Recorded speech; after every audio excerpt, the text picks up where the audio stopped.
शकुंतला गोपाळ अमृतकर मीरा भद्री मंडळ आम्ही हरिपाठाचं पाठन लक्ष्मीनारायण मंदिर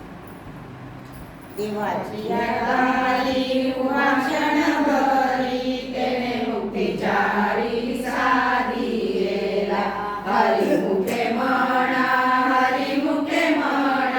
पुण्याची गणना कोण करी असोनी